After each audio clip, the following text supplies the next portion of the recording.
Hoje nós vamos conversar um pouquinho sobre os erros mais comuns na hora de interpretar um exame laboratorial. Então, antes de mais nada, a gente precisa de compreender que para que um exame, para ele ser realizado, ele tem algumas etapas, que são as etapas de pré-exame, o exame em si e o pós, né? Que é o que a gente chama aí das fases pré-analíticas, as analíticas e o pós-analítico. Durante a anamnese, eu reforço muito a ideia de que vocês precisam fazer uma anamnese bem feita, uma anamnese bem elaborada, porque é através da anamnese que nós vamos colher informações que são importantes para a gente casar aquele resultado, se aquele resultado está fiel ou se não está fiel. Baseado nessas informações que nós vamos colher durante a anamnese e o que a gente está vendo ali sobre os exames, nós vamos conseguir ter uma ideia se aquilo está compatível ou se não está compatível. E dentro dos erros que nós podemos ter de laboratórios, nós temos 3 etapas muito importantes. Os erros pré-analíticos. Esses pré-analíticos é tudo que envolve antes da análise. Então, por exemplo, se o paciente fez o jejum corretamente, se o paciente estava ou não fazendo uso de medicamento, se o paciente fez a abstinência do alimento que ele deveria ter feito ou não, se ele conseguiu segurar o xixi na bexiga pelo tempo determinado ou não. Então, todas as coisas que acontecem antes da análise é considerado pré-analítico. E aí nós temos também os erros analíticos. Os erros analíticos, eles são erros que acontecem durante a execução dos exames. São erros mais difíceis de acontecer, são erros mais arcaicos, que isso acontece dentro do laboratório.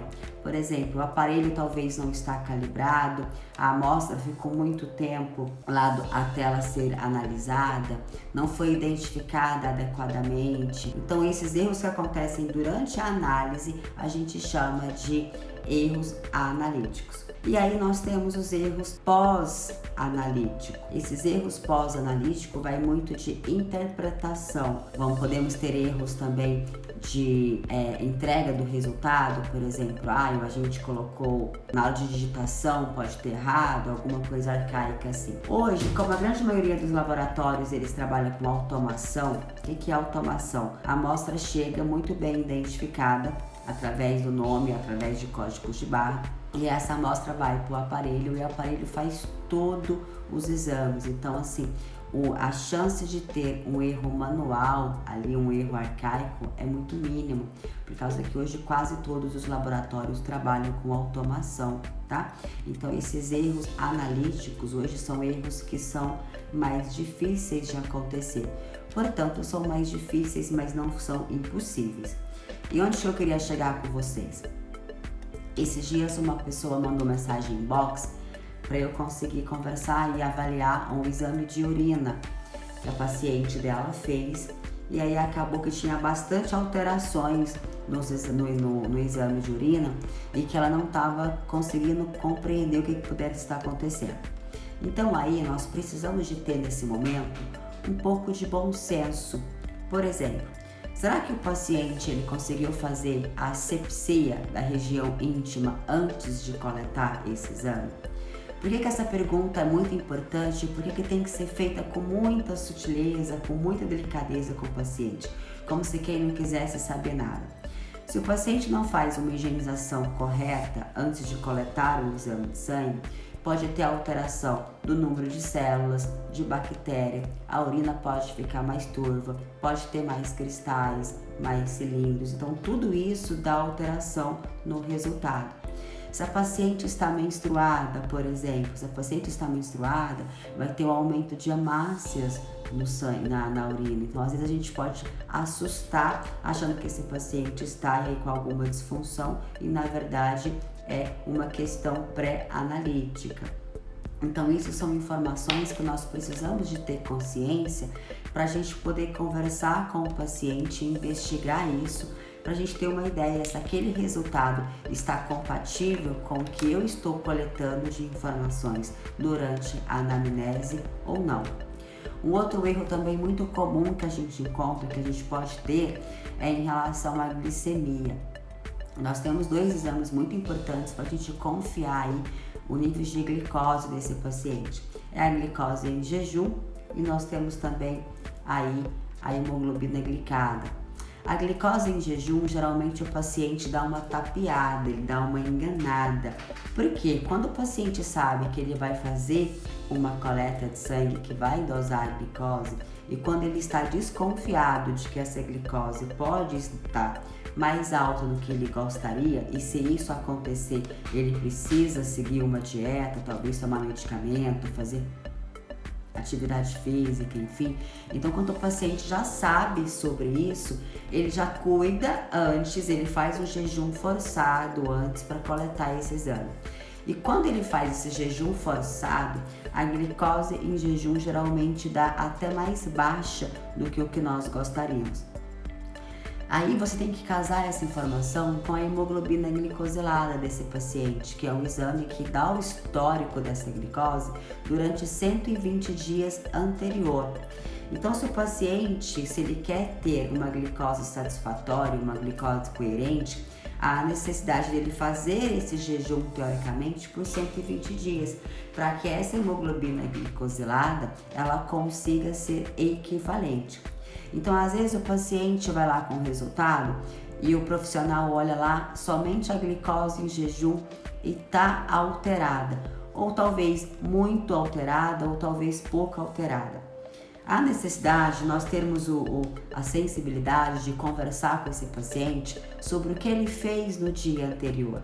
Qual foi a última refeição desse paciente? O que ele comeu na última refeição? Quanto tempo ele ficou de jejum? Aquela glicose está compatível com o histórico dele anteriormente, de 12 horas atrás, de 24 horas atrás, ou não está compatível?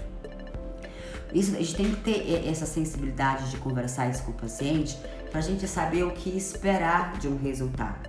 Por exemplo, se o paciente conta para você assim, olha, eu participei de um churrasco no sábado, comi muita proteína, tomei cerveja, tinha bolo de sobremesa e tal, comi bastante. No domingo eu almocei tranquilamente, mas eu fiz uma alimentação mais tranquila. O que você espera da glicose desse paciente quando ele for coletar na segunda-feira bem cedinho? Que esteja aí do normal mais elevado e não no normal inferior.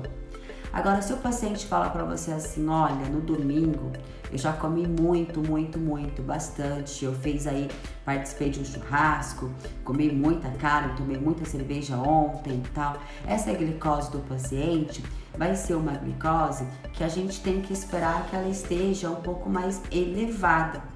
Então, essas informações que vocês fazem para os pacientes, que a gente conversa durante a anamnese, são informações que vão fazer com que a gente conclua se aquele resultado está compatível com o que a gente está esperando do paciente ou não está compatível, tá? Então, é muito importante que a gente faça várias perguntas para o paciente durante a anamnese e que a gente entenda que pode sim ter tido alguma intercorrência, aquele resultado pode não estar sendo totalmente fiel ao que o paciente está vivendo naquele momento. Algumas oscilações hormonais, se o paciente tem, por exemplo, passou por à noite, não dormiu tão bem, ou passou muito nervoso na noite anterior, no dia anterior, passou muita raiva, uma decepção e tal. O exame que ele coletou no dia seguinte, tudo isso vai ter alteração. Então nós precisamos, gente, sempre de confiar no que o paciente está falando junto com os exames. Os exames laboratoriais sozinhos, eles não vão nos passar informações tão fiéis, tão corretas, porque tudo depende de todo o histórico do paciente. Então, exames laboratoriais sozinho, ele não fecha diagnóstico, porque ele pode ter tido algum desses erros, algum erro de pré-analítica, algum erro de análise, algum erro de pós-análise. Então, por isso que é muito importante, e o pulo do gato, da cereja e do bolo, seja que vocês conversem com esse paciente e façam aí uma anamnese muito bem avaliada, tá? E quais que são os sinais que eu preciso ficar atento? Se o paciente, essas informações que os pacientes estão relatando, que eles estão comentando com você, se elas estão compatíveis com o que você está enxergando no resultado. O meu exemplo, eu tive anemia durante um tempo, anemia por deficiência de ferro, e a minha hemoglobina estava, por exemplo, 11,8. O normal de uma hemoglobina, baseado nos valores de exames, nos valores de referência, o normal de hemoglobina é 12. Então, se você for pensar pelo meu exame que a minha hemoglobina estava 11,8 e o normal é 12, eu estava praticamente normal. Eu não era uma pessoa anêmica, porque 11,8 e 12 estão ali muito próximos. Portanto, quando você conversava comigo, eu apresentava todos os sinais e sintomas de uma pessoa que estava numa anemia muito severa.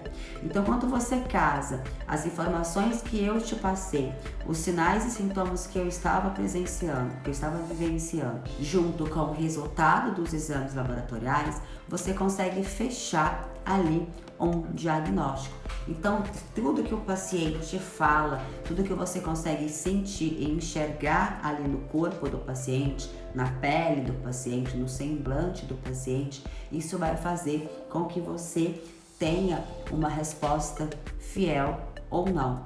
Eu costumo pedir exames de fezes dos meus pacientes, até para eu avaliar como que está a nível de inflamação intestinal. Então, através do exame de fezes, a gente consegue saber se as bactérias que estão colonizando ali o intestino, se são bactérias normais, da flora, são bactérias que eu espero ali, ou são bactérias mais patogênicas. Então é muito comum que eu peça exames de fezes. Consigo também verificar através de um exame de fezes se esse paciente está tendo algum tipo de parasita ou não. Portanto, existem alguns grupos de parasitas que, se a gente colhe somente uma amostra de fezes, a chance de nós não pegarmos esses parasitas são grandes. Então, se a gente conversa com o paciente e o paciente está apresentando sinais de que talvez tenha aí uma verminose, nós olhamos no hemograma, o hemograma está sugestivo de que esse paciente pode sim ter uma verminose, fazer um exame de fezes de somente uma amostra não é o mais apropriado, não é o mais indicado. Aí nesse momento é bom que a gente faça amostras alternadas, em dias alternados, porque a chance de nós pegarmos ali uma amostra positiva para o que nós estamos esperando é maior. Então tudo isso são dicas, são sugestões que vocês precisam ficar atentos durante a interpretação do resultado, porque se nós não tivermos essa sensibilidade, o resultado ele pode ter um desses erros, né, que eu já comentei, que é o erro pré-analítico, analítico ou pós-analítico, e você não vai ter aí a sensibilidade para poder saber se aquele exame está fiel, se ele está dizendo realmente como que o paciente está, ou se pode ter tido aí alguma intercorrência, algum erro em relação a isso, tá? E aí outra coisa é, como que isso pode interferir nos meus resultados, né? Então todos esses erros que eu já apresentei, que eu já conversei com você, são erros que vão fazer com que os meus resultados deem alterados, ou deem alterados para menos, ou deem alterados para mais. Então precisa de a gente trocar uma ideia com o paciente e interrogando, investigando esse paciente para a gente conseguir sentir se esse resultado está compatível ou não. Uma alteração num exame sozinho, dependendo da gravidade, do tanto que ele teve essa alteração, talvez não quer dizer nada, talvez quer dizer apenas que foi um erro ali de análise.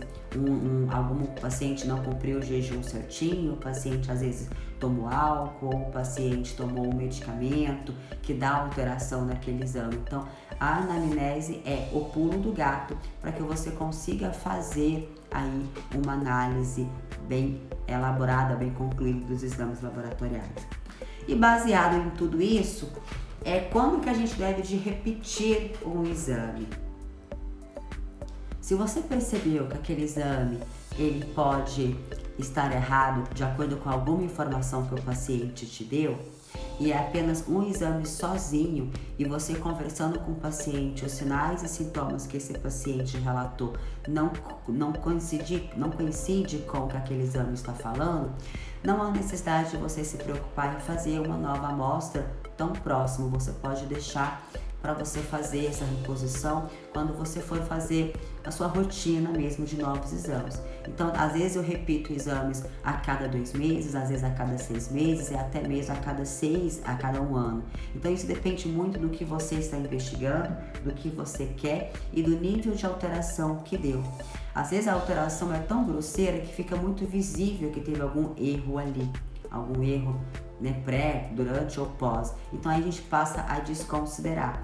Aí quando tem um exame que deu alterado, mas que tem outros exames que também deram pequenas alterações, né, sutis alterações, mas que já confirmam aquele resultado, aí eu preciso de pensar talvez em repetir aquele exame com uma sequência, com uma frequência menor, para eu confirmar se aquilo é considerável, se aquilo é importante ou se eu posso passar desapercebido. Por exemplo, um paciente que relatou que eu vejo ali que tem um pouquinho de anemia, tá? Mas o paciente não tem nenhum sinais e sintomas de anemia. O paciente está super disposto, ativo, concentração ótima. É um paciente que tem uma alimentação, que ele relata que tem uma alimentação saudável, faz atividade física. Então eu vou pensar que aquela variação que teve ali naquele exame, que coincide com a informação de que ele está tendo uma sutil anemia, pode ser uma variação ali de coleta de sangue naquele momento.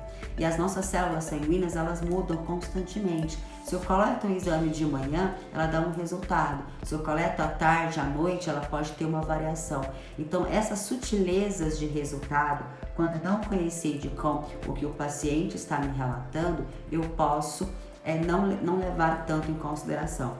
Agora, se eu tenho um paciente, o mesmo paciente que tem aí um histórico de anemia, que o hemograma ele foi bem fiel relatando a anemia. Então, assim, as alterações celulares, as alterações de tamanho de célula, RDW, todas as outras informações, todos os outros parâmetros do hemograma coincidiu de que o paciente realmente pode estar tendo uma anemia por deficiência de algum nutriente, então eu vou suplementar esse paciente. E aí eu vou repetir esse exame depois aí de pelo menos 2 meses. Eu vou repetir para eu verificar se está tendo uma melhora, se o que eu estou proporcionando para o paciente está sendo eficaz, está sendo eficiente, se ele está respondendo bem aí ao meu tratamento. Tá? Então, quando repetir um exame, isso não é uma regra certa. Isso vai muito do bom senso, do que você viu no exame, de qual que é a conduta que você vai entrar com esse paciente, se você vai ter que suplementar muito tempo ou pouco tempo, se a carência nutricional é muita ou é pouca. Então, tudo isso depende, tá? E de acordo com a conduta que você fizer com esse paciente, você vai repetir esse exame com menos tempo ou com mais tempo. Às vezes você repete uma única vez e você conclui que está ótimo, não há necessidade mais de você repetir aquilo tão precocemente, então vamos reavaliar depois aí de 6 meses ou 1 ano. Ou às vezes você vai verificar que o seu protocolo, que a sua conduta está sim surgindo um efeito, mas ainda pode melhorar, ainda tem mais o que fazer. Então você vai continuar com a sua conduta terapêutica, com a sua suplementação, com o seu protocolo de tratamento da sua escolha, e você pode fazer novas coletas de tempo em tempo até você concluir que o seu exame, que o seu paciente está nos níveis satisfatórios que você almejaria, ok? Enfim, gente, era isso que eu queria conversar com vocês sobre os erros mais comuns de interpretação de exames laboratoriais. Enfim, então eu vou finalizar a live. Muito obrigada pela companhia, pela presença de vocês, estarem aqui comigo. Até a próxima live. Beijo, fica com Deus.